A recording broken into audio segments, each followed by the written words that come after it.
la idea de esta jornada surgió a partir de un encuentro que tuvimos en la Feria del Libro, que se hizo en el complejo de La Trocha el 12 y 13 de febrero de este año, en donde invitamos al colectivo de Historias Desobedientes a que viniera a presentar su libro, Escritos Desobedientes, y a partir de ahí la potencia de su relato, que fue conmovedor y que se forma parte de nuestra historia reciente, fue que decidimos armar esta mesa redonda, que ustedes verán que no es redonda, literalmente, pero que sí es una mesa de diálogo. Esto lo pensamos como un encuentro con ustedes, para poder compartir algunas historias de vida que forman parte de la historia general, ¿no? Que le dan marco a los procesos que se vivieron en nuestro pasado reciente, en el marco del Día de la Memoria por la Verdad y la Justicia. Ustedes saben que este próximo jueves, mañana, 24 de marzo, se conmemora el 46 aniversario del último golpe de Estado en la Argentina, que inauguró una dictadura que provocó gravísimas consecuencias en nuestra sociedad, que reprimió la cultura, que censuró a los medios de comunicación, que desapareció personas, que desarrolló centros clandestinos para torturar personas, para hacerlas luego desaparecer o asesinarlas. Y bueno, lo que vamos a compartir hoy es una charla. Nos acompañan hoy integrantes de familiares y amigos de detenidos desaparecidos por la última dictadura cívico-militar en la Argentina, de acá de Mercedes, en este caso familiares. Nos acompaña Claudia Reura, Marcelo Heredia, que tienen familiares desaparecidos, son mercedinos, y también nos acompañan las dos Vivianas, que son integrantes del colectivo Historias Desobedientes, que ahora ellas mismas se van a presentar. Yo no quiero adelantar nada porque ellas son las que se presentan y presentan su historia, y la verdad que lo hacen de manera increíble. Después, a medida que vaya desarrollándose el encuentro y que ya hayan expuesto los integrantes de la mesa, los docentes y los estudiantes pueden hacer preguntas, pueden hacer comentarios, pueden intervenir. Así le damos precisamente un carácter de encuentro y de intercambio entre generaciones, ¿no? Estamos nosotros, los que ya hace un tiempo venimos estudiando, venimos sosteniendo la memoria, la verdad y la justicia, la lucha por los derechos humanos. Están los familiares que vivieron la historia y que son víctimas directas, y están ustedes, que son los que seguramente van a tener que continuar con esta historia de nuestro país y de América Latina.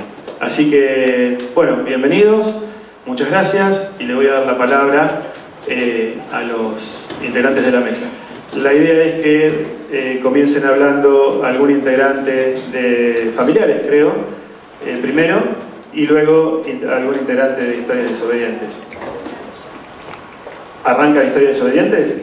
Ah, me cambiaron. Hacen trampa ustedes. Bueno, muy bien. Arranca Historias Desobedientes. Bueno, como es acá está, ya lo encontré. Yo con la tecnología no me llevo bien. Bueno, gracias por habernos invitado, gracias por estar acá,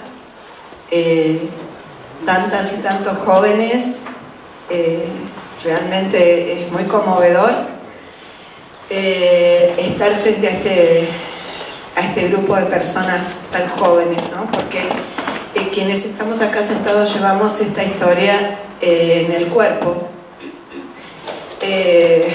la hemos vivido, la hemos experienciado, y la llevamos puesta, como la camisa, como la ropa interior, la llevamos puesta.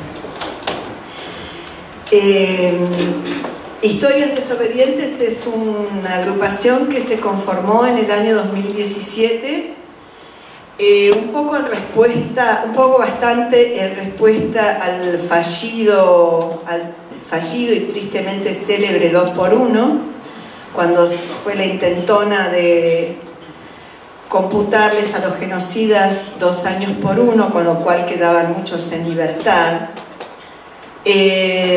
La población en general salió a las calles a decir que no.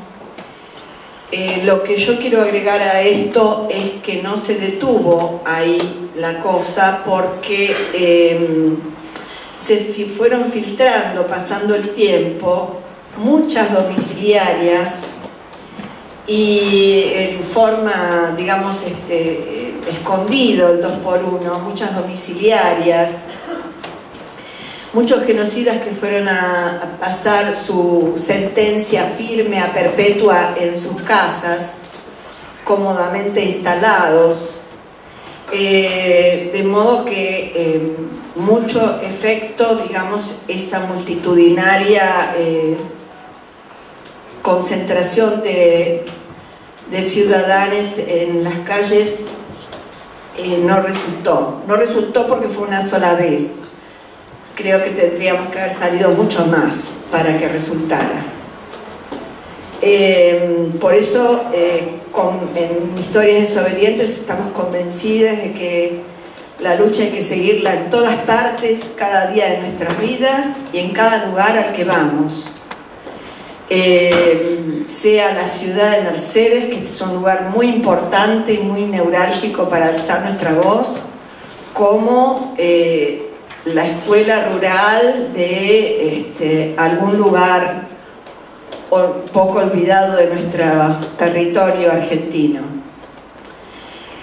Bueno, como les decía, comenzamos en el 2017. Nuestra primera acción política fue salir el 3 de junio del 2017 en la marcha del Ni Una Menos con nuestra bandera. Eso dejó muy perpleja a las personas que estaban en la marcha del Ni Una Menos.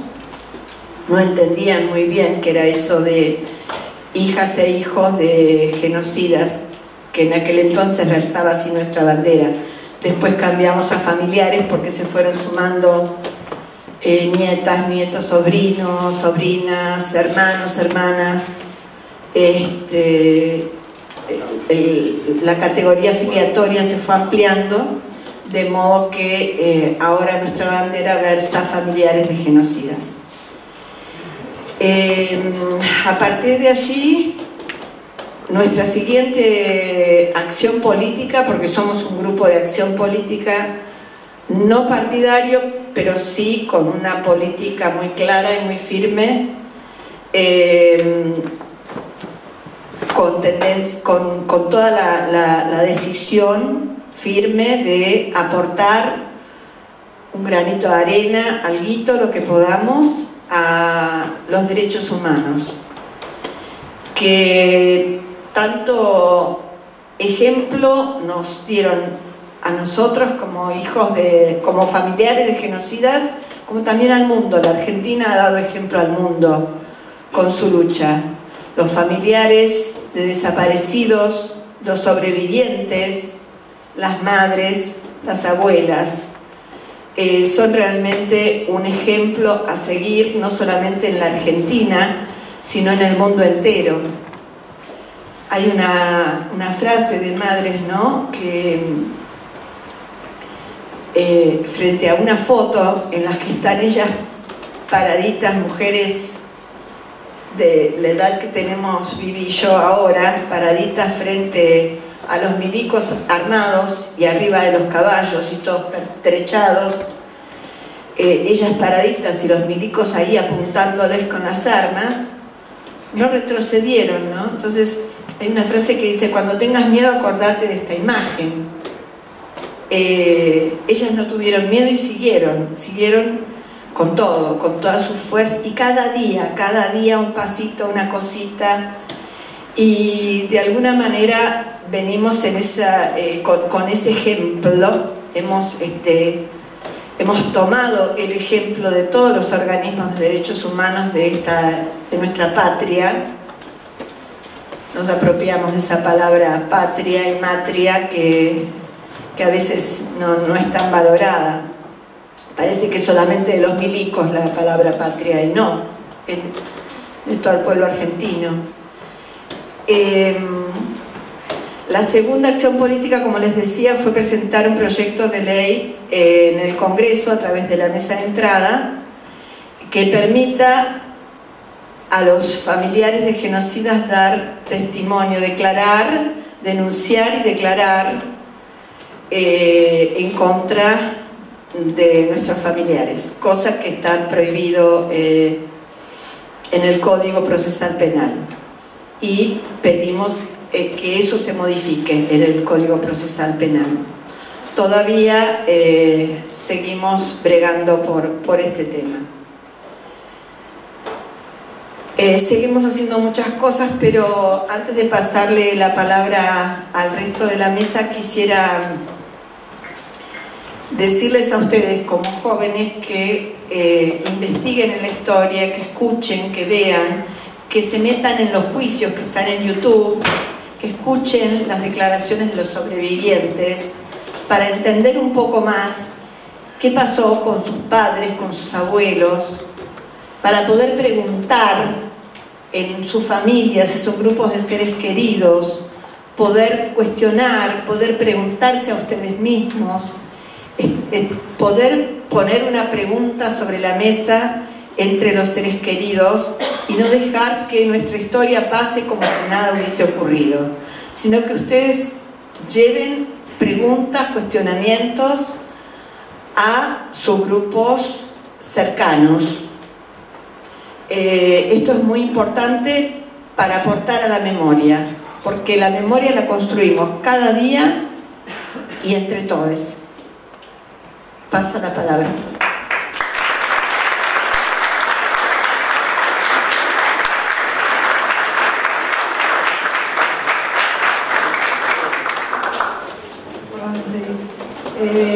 Mi nombre es Viviana Cao, soy integrante también del colectivo Historias Desobedientes desde prácticamente los inicios, desde el 2017. Una cosa que comentamos nosotros es que la segunda reunión, la primera fue el 25 de mayo, y la segunda reunión donde nos empezamos a juntar, porque estábamos muy en soledad, decidimos que fuera el tercer domingo de junio, y era muy loco porque era el Día del Padre y nosotros no festejábamos el Día del Padre. Bueno, después nos pareció esto que juntarnos es importante porque en soledad uno lleva mucha culpa, mucha vergüenza y mucha tristeza, ¿no? Por lo que hicieron nuestros padres, porque también hay madres y hermanos o los familiares, y está bueno poderla compartir, poder hablar con otra persona que te entienda que uno no es responsable de lo que hicieron los viejos.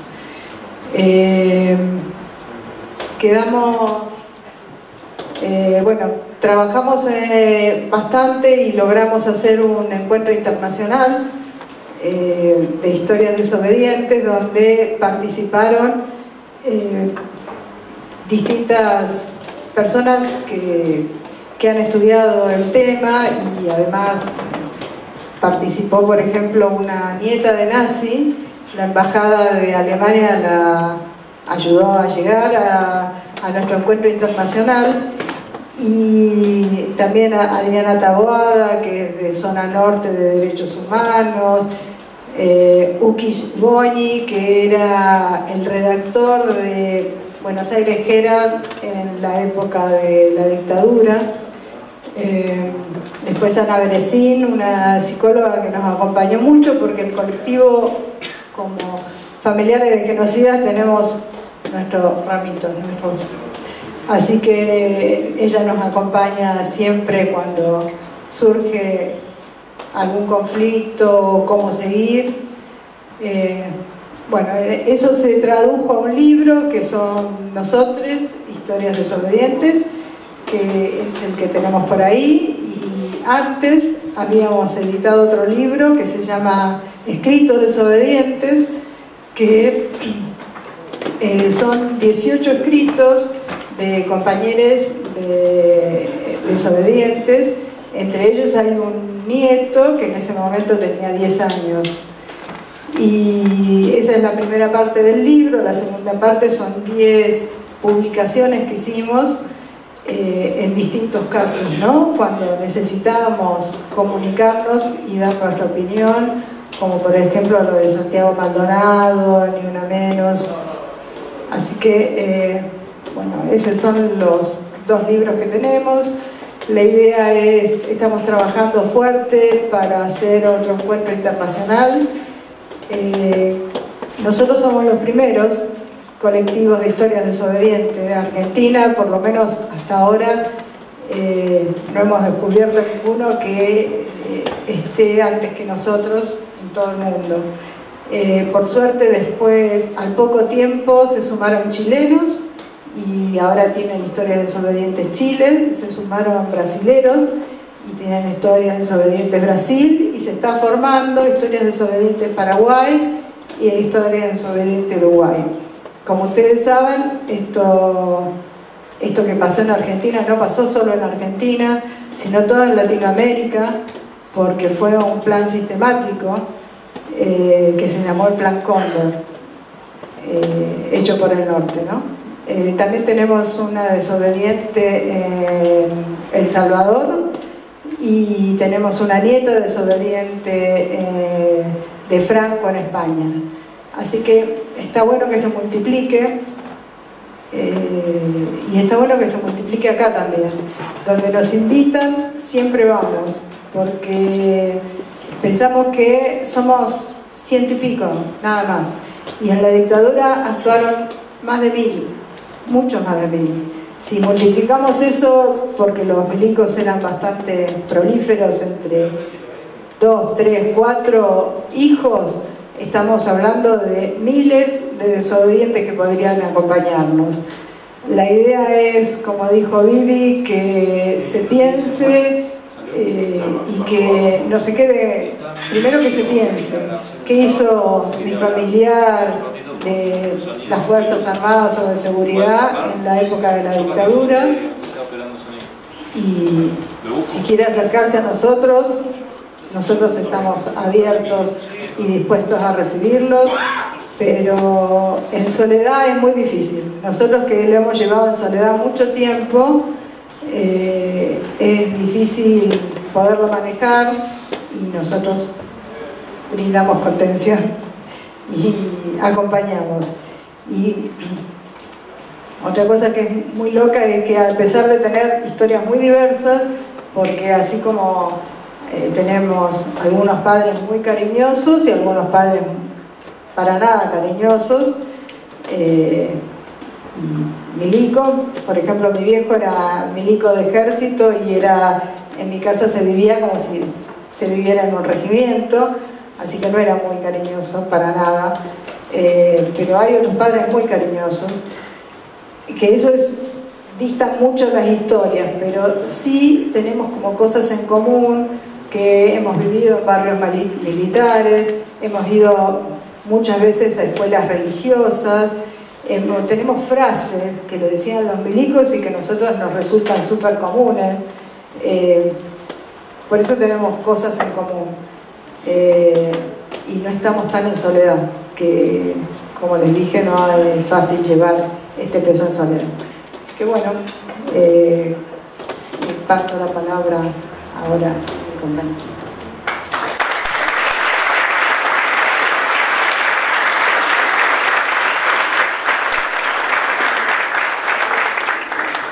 Buenas, ¿qué tal? ¿Cómo les va? Yo no estoy acostumbrada a hablar mucho en público, así que hablo. Bueno, quiero agradecerles a ellas, porque me parece que cuestionarse a los seres queridos y hacer toda esa movilización interna y replantearse y demás debe ser algo muy difícil y muy valiente a la vez.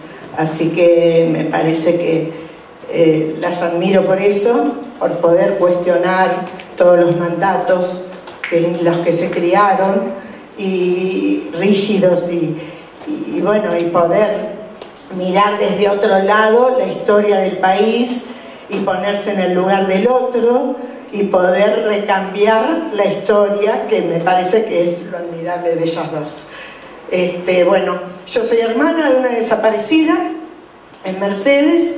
Mi hermana desaparece el 11 de octubre del 78, está embarazada de 8 meses, tenía un hijo al cual tuvieron 3 meses secuestrados, lo apropiaron. Después nosotros con el tiempo pudimos ir reconociendo toda la historia. Se logró hacer un juicio gracias a mi sobrino, que ya hoy es grande, y bueno, a él lo tuvieron 3 meses apropiado.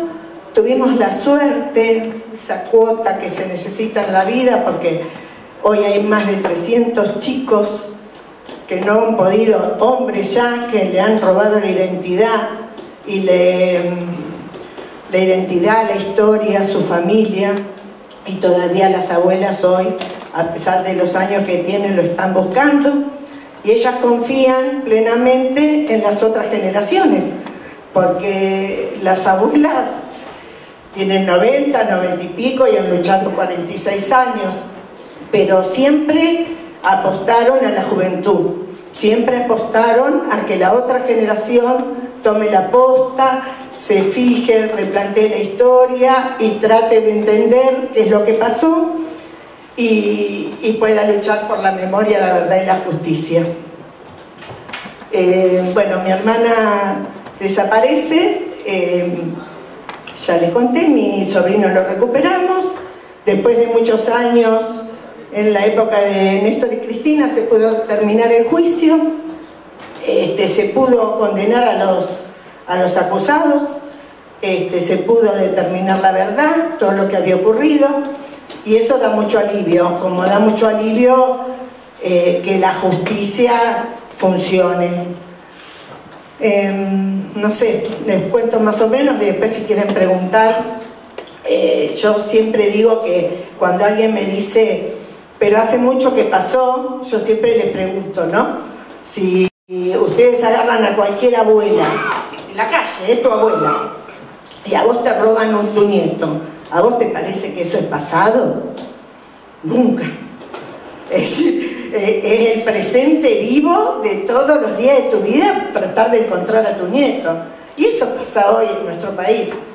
Así que siempre me parece que la lucha de madres, abuelas, hijos que también replantearon y cambiaron generacionalmente cuestionamientos, y siempre desde el amor, siempre desde el amor, desde la justicia, desde el escuchar al otro, pero siempre con la memoria, la verdad y la justicia. Bueno, nada más, chicos.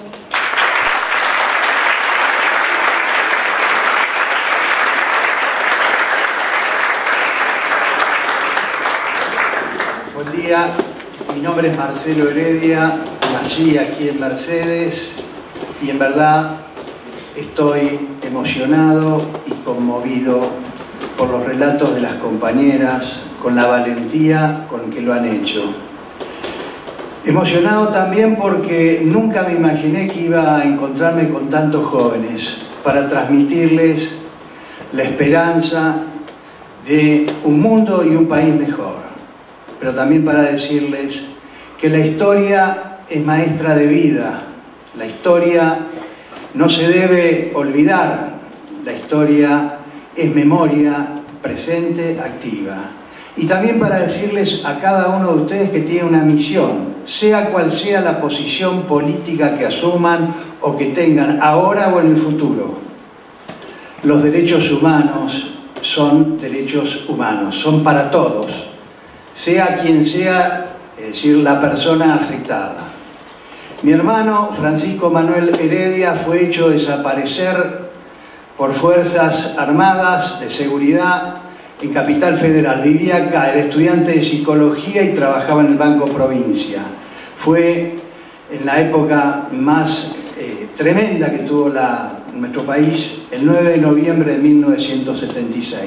No había celulares, los teléfonos para llamar a Buenos Aires o tratar de contactarse con alguien, tenías que pedir una comunicación al operador. No teníamos los medios que teníamos ahora. Los contactos los teníamos que hacer en determinados tiempos. Pasaba el tiempo y en esos momentos fui tomando conciencia y sabiendo de lo que se estaba llevando a cabo en nuestro país. La mayor tragedia que conoce la historia argentina desde su fundación, por poner una fecha, en 1810. Fue un genocidio planeado, llevado a cabo y ejecutado por fuerzas civiles, militares y eclesiásticas. Esto no se debe olvidar. Esto fue así. También me viene a la memoria la figura de mi hermano, porque veo a todos los jóvenes aquí. Y también a su vez me viene en mi memoria a mi pobre madre y mi padre, que era gente muy grande. Yo me inicié como abogado interponiendo recursos de habeas corpus a favor de Pancho Heredia, mi hermano, y de otros compañeros a quienes de los recursos que interpuse, a solo 2 conseguí que lograran blanquearlos. Mercedes fue terrible en esa época, tremendo fue vivir. Desde el Regimiento 6 de Infantería se llevaban a cabo las operaciones.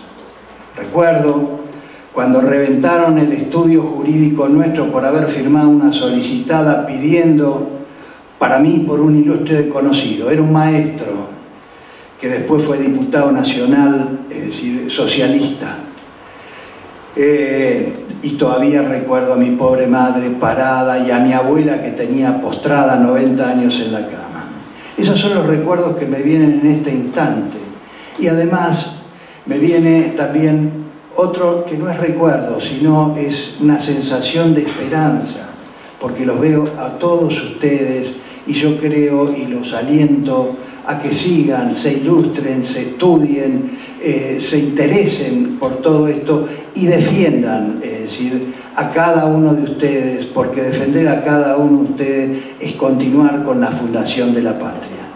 Nunca me imaginé que iba a estar al lado de estas jóvenes, es decir, que tienen otra historia y que con una valentía que nunca he visto han asumido su historia y han gritado a viva voz, es decir, lo que ellas sienten.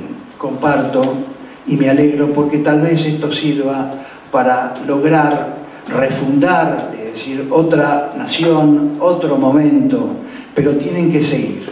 La justicia, es decir, llega tarde, pero llega. Hoy está siendo enjuiciado por crímenes de lesa humanidad uno de los militares que reventó mi estudio, reventó mi casa y se llevó los libros que eran de mi hermano. Y pide, ahí está. Tiene lo que no tuvo mi hermano y ninguno de los desaparecidos. Tiene un juicio, tiene jueces y tiene defensores. Muchachos, muchachas, interésense por esto. Esto es para ustedes. Son ustedes los que tienen ahora la misión y la responsabilidad de continuar con esto. A todos ustedes, a los profesores, todos nosotros les mandamos un gran abrazo. Gracias.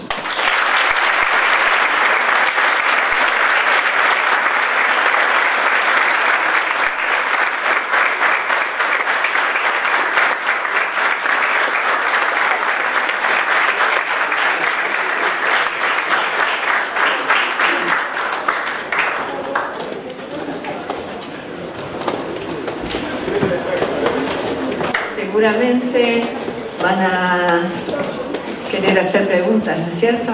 ¿Sergio? Hola, eso iba a preguntar, si alguien más quería decir algo y si no pasábamos. Bien, bueno, abrimos el micrófono para quienes deseen hacer alguna pregunta o hacer algún comentario. profe, estudiante.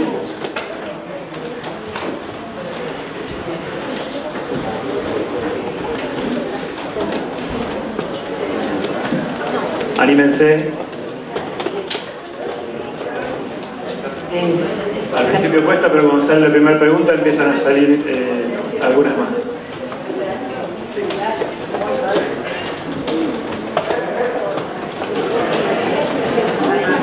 Ahí está, no, si no, la tienen contra mí. Generalmente cuesta romper el hielo y hacer preguntas o hacer comentarios. Lo sabemos muy bien en Historias Desobedientes porque vivimos mucho tiempo en silencio, casi toda nuestra vida, luchando por romper esos mandatos intrafamiliares de silencio. Y ahora hablamos y hablamos y hablamos, a veces mucho hablamos, pero es como para compensar tantos años de silencio que fue lo que nos tocó en la vida. Porque a cada uno nos toca una historia, el tema es qué hacemos con esa historia que nos toca. Si buscamos transformarla o nos sometemos. Nosotros elegimos transformarla con grandes costos, por supuesto, porque la verdad, hasta el día de hoy, no es fácil estar acá para ninguna de las personas que estamos hoy acá sentadas, ¿no? Familiares de desaparecidos, hijas de genocidas, no es fácil. Pero justamente por eso entiendo lo que cuesta romper el silencio, porque a mí me llevó casi 60 años romper el silencio. ¿Cómo no van a tomarse un tiempo ustedes para romper el silencio? Eso es lo que pienso cuando cuesta empezar a preguntar. Así que tranquilos. A mí, sí. De una forma lo más resumida y comprensible posible, el objetivo, y aquí intenta ayudar su movimiento desobedientes, de la forma más resumida y por ahí más comprensible para que todos podamos entenderlo bien. Nosotros, en principio, el objetivo es dirigirnos a los familiares de las Fuerzas Armadas y de Seguridad, de aquel entonces y de hoy día, porque el nunca más no está asegurado todavía. El nunca más lo tenemos que asegurar y reasegurar cada día de nuestra vida. Para ustedes no está asegurado el nunca más, para sus hijos no está asegurado el nunca más. Entonces nuestro objetivo principal es hablarle a los familiares de las Fuerzas Armadas y de Seguridad de ayer y de hoy, porque hoy estamos en problemas también. A los familiares de la Corporación Judicial, porque hoy estamos en problemas también con la Corporación Judicial, que permite a un expresidente que nos llevó nuevamente a depender del FMI y a que ustedes, a mis nietos, a mis bisnietos, a los de ustedes, sigan pagando una deuda que es totalmente, ¿cómo se dice? Una deuda... No, eso, ilícita, y la tenemos que pagar nosotros. Yo recuerdo cuando era chiquita que se hablaba de la deuda per cápita y yo decía, tanta plata, ¿debo cuánto? ¿Por qué gasté tanto? Claro, por eso no me quieren hacer un vestido nuevo, porque yo vengo gastando mucha plata, ¿no? Por la plata que había que pagar al FMI, porque estábamos endeudados con el FMI en aquel entonces. Entonces, a esa población hablamos, pero nuestro objetivo fundamental es despertar conciencia no solamente en los familiares de los perpetradores de ayer y de hoy, y no voy a dejar afuera a los medios de comunicación que también manejan nuestro país, sino el generar conciencia para que todos nos sintamos incluidos, responsables, formando parte de para dónde queremos que vaya nuestro país. Nuestro país va a ir a donde en conjunto, en forma colectiva, luchemos para que vaya. Entonces, la idea de formarnos como colectivo, y a esto quiero llegar, lo que dijo acá el compañero, de estar juntos, es muy importante porque hacemos fuerza. Una gota no hace nada, pero muchas juntas hace un aguacero. Y eso es lo que tenemos que lograr: juntarnos, encontrarnos desobedientes, generar conciencia en quienes puedan transformarse en desobedientes por distintos motivos, no porque sean familiares de genocidas, a lo mejor hay otras cuestiones, pero gente que necesite romper con el silencio, romper con la vergüenza, romper con esos mandatos familiares que aplastan, que achatan, que no dejan desarrollar, que no dejan hablar. Ese es uno de nuestros grandes objetivos, para juntarnos y llevar adelante lo que queremos llevar adelante, porque esto de la libertad tiene que ver con eso, ¿no? Con poder construir juntos, y nuestra libertad termina donde comienza la libertad de la persona que tenemos al lado. La libertad no es hago lo que quiero, no me vacuno, quiero libertad, yo soy libre, quiero libertad. Estos payasos que aparecen ahora en las cámaras de televisión, bueno, no vamos por ahí.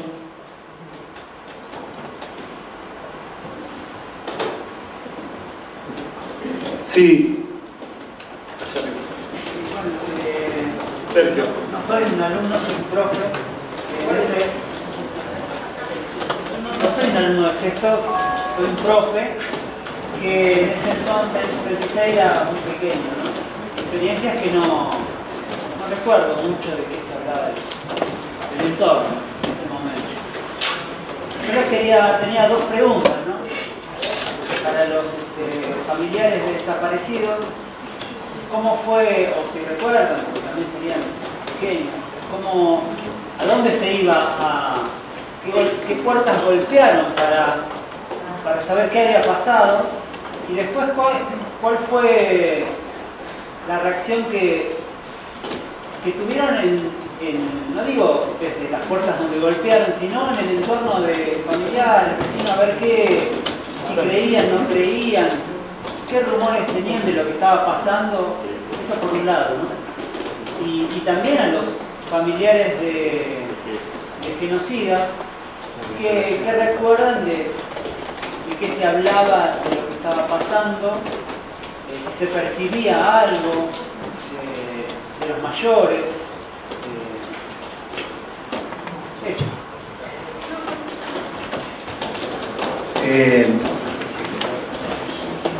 Ir a peregrinar para buscar al ser querido sin saber en qué lugar lo tenían privado de la libertad o si lo habían matado. Se peregrinaba o se iba y se preguntaba en los cuarteles, por supuesto que lo negaban.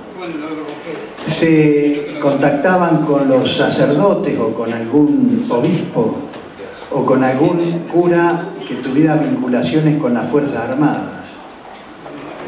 Se hablaba con algún familiar que tuviera parientes militares, ya sea del ejército, de la aviación o de las Fuerzas Armadas.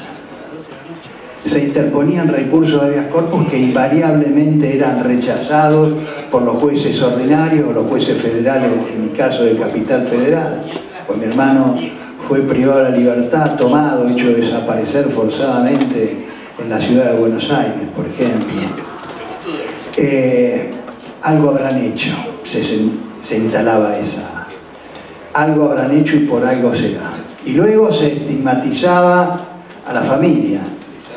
Es el hermano de, cuidado, son los padres de. Eso siguió por mucho tiempo, incluso durante la democracia. Yo recuerdo que en 1983, cuando se ganó las elecciones, yo militaba desde hacía mucho tiempo política, incluso en aquella época. Y Y el que ganó las elecciones acá fue un médico, un intendente que pertenecía al peronismo, un doctor de apellido Yosio. Y cuando ganó reunió a su grupo, yo no estaba, y le manifestó a los integrantes de su grupo que me iba a nombrar a mí secretario de gobierno. Y uno del grupo le dijo, pero doctor, tiene un hermano desaparecido y es medio zurdito, Heredia. Es decir, que eso se fue instalando. Primero se instaló una suerte de delito de sospecha, o sospecha que se mantuvo durante muchísimo tiempo. Hoy por hoy, en ciertos sectores del Poder Judicial, hay una cultura de la Inquisición que es brutal. Brutal. Y es muy duro, hay que dar batalla día a día. Día a día. Continuando con lo que vos me decías, bueno, nos reuníamos los familiares de los desaparecidos. Nosotros fuimos los primeros que empezamos a reunirnos acá en Merced, porque el hecho había ocurrido en el 76, después vinieron creo que el primero que le ocurrió, es decir, la desaparición forzosa fue Martín, de acá de Merced, Martín Cardinal. Un chico que era alumno de San Patricio, había sido el mejor alumno durante la primaria, el mejor alumno durante la secundaria y el mejor compañero. Creo que fue en julio del 76. Y después nos empezamos a enterar de todos los distintos casos, y los que teníamos familiares en esa situación o que habíamos sido víctimas de todo esto, nos empezamos a reunir en pequeños grupos. La gente, los vecinos... yo no digo que nos discriminaban, pero no había solidaridad. Era muy poca la solidaridad o el acompañamiento que tuvimos.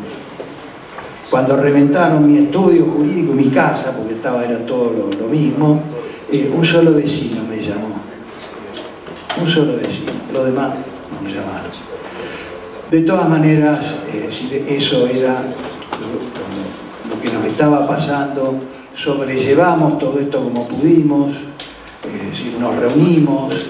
Yo me acuerdo que cada fin de año mi madre y mi padre estaban esperando las listas de los que pasaban a disposición del Poder Ejecutivo. Eran personas que estaban detenidas o privadas de la libertad, pasaban a disposición del Poder. Era como blanquearlos.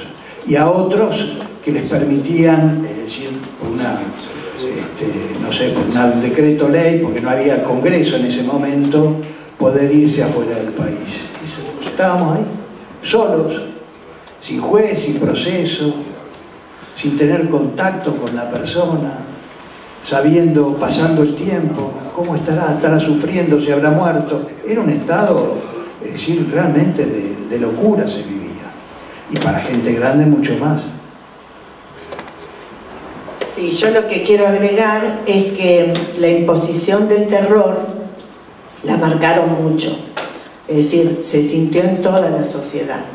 El hecho de que desaparecieron muchos militantes políticos, pero desaparecieron madres que iban a preguntar por sus hijos, desaparecieron algunos que figuraban en una lista que nada. Entonces la imposición del terror fue tan grande que se quebró la sociedad. Eso para mi punto de vista. Pero bueno, como todas las sociedades, siempre se reconstruye, renace, y todas las entidades de derechos humanos en la Argentina son reconocidas por el mundo por tanta lucha y por tanto trabajo desde el amor, la verdad y la justicia. Pero bueno, creo que la imposición social, el terror de la nada. Ustedes piensan que la sensación de un desaparecido es alguien que no está. Lo dijo Videla en su momento. Bueno, es algo que está, no está. Vos podés decir, yo he recibido padres decir, no sé, Cacho tendrá frío esta noche, no sé qué hacer, en dónde lo tendrán. Pero nosotros ya un poco sabíamos que había centros clandestinos. Sabíamos, antes que se acabe la dictadura, que tiraban cuerpos de los aviones. Digamos, también había algunas informaciones que iban por un mundo que cuando vos le decías a alguien que había centros clandestinos, te decían, loca, centros clandestinos no hay. Bueno, esa es un poco la ambivalencia de ese momento. Después se fue descubriendo toda la verdad.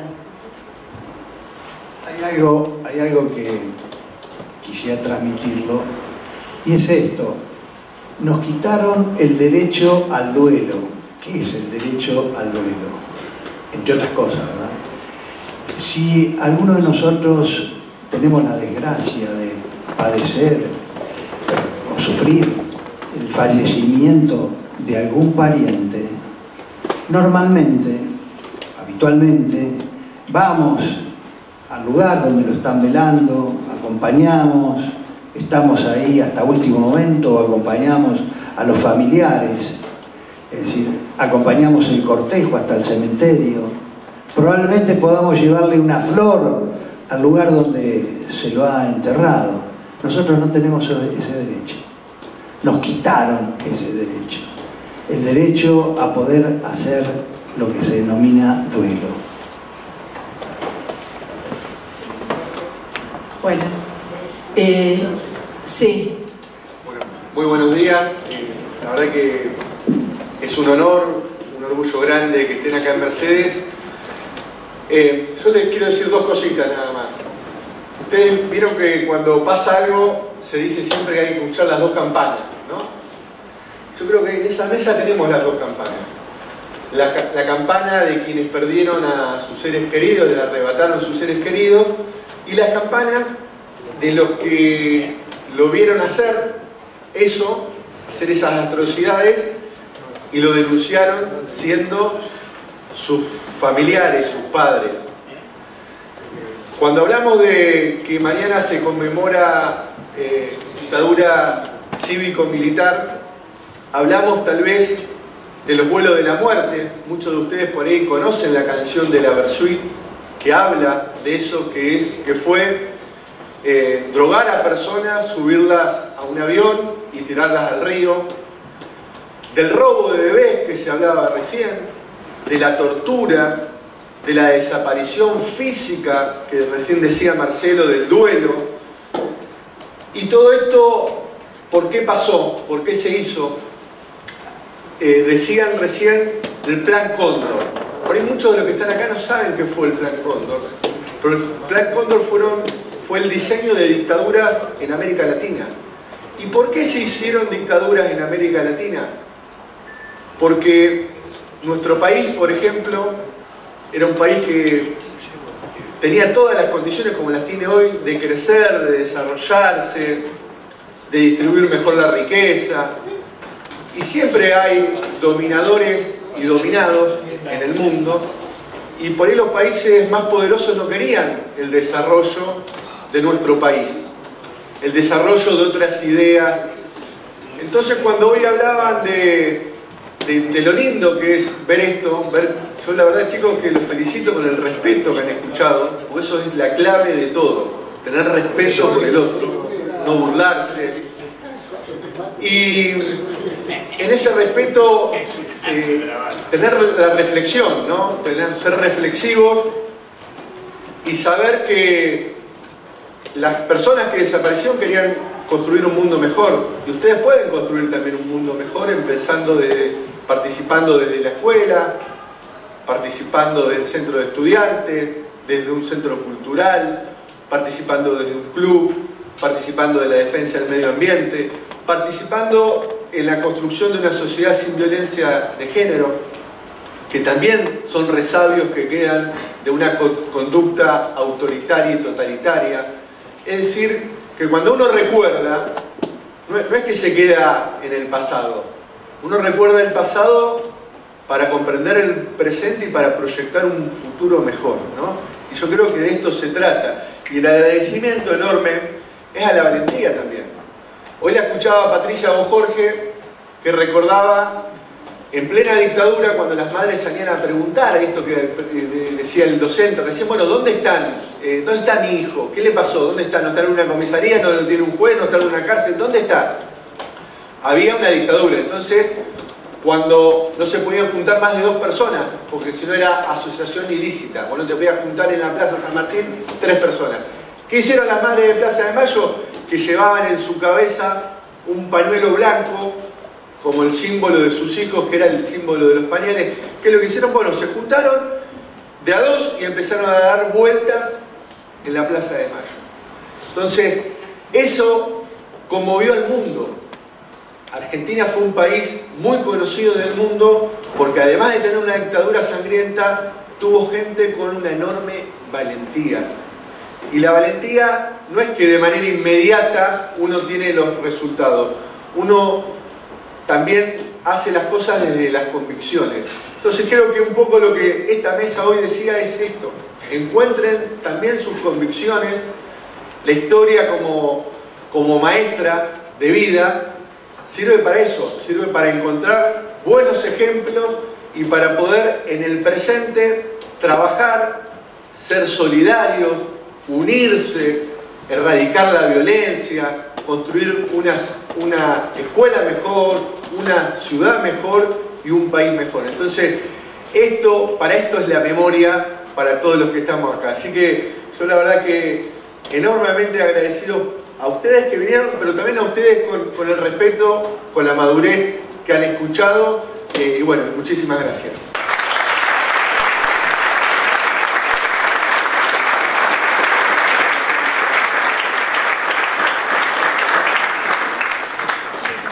Bueno,